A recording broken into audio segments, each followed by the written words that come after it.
Nabahagi naman ng relief goods si Pangulong Noynoy Aquino sa mga naapektuhan po ng pagbangga ng isang barge sa mga bahay sa Tondo, Maynila.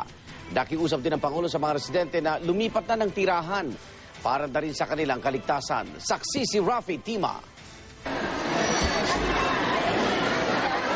Sa kanyang pamamahagi ng relief goods sa mga residente ng Sitio Happyland, Barangay 105 sa Tondo, Maynila, sinamantala na rin ni Pangulong Noynoy Aquino ang pagkakataong kumbinsihin silang lumipat na ng tirahan.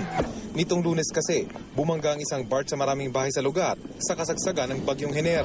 Ilipat na natin sa maayos na lugar, hanapan natin ang trabaho mapapasukan doon at may kabuhayan, itayo natin yung mga pasilidad tulad ng eskwelahan, health center, etc.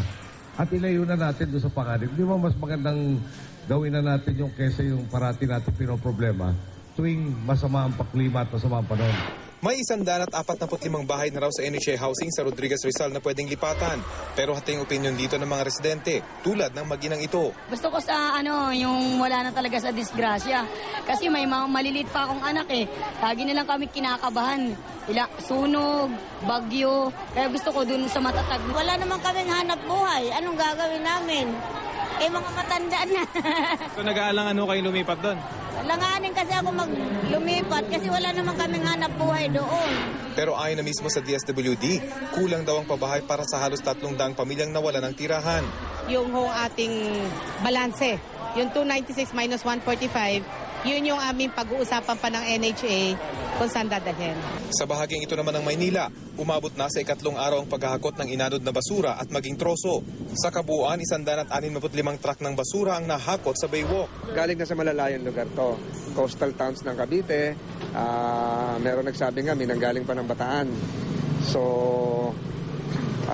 pipilitin natin matapos bukas. Pero sa August 25, meron kaming general cleanup. Sa kalagitnaan naman ng biglaang buhos ng ulan kanina, gumuho ang dalawang magkapatong na nicho sa Tugatog Cemetery sa Malabon. Hindi raw kasi agad natuyo ang semento ng isa sa mga nicho kung saan may kalilibing lang. Agad din namang naisaayos ang pagkakalagak sa mga bangkay. Binalot nilang mabuti.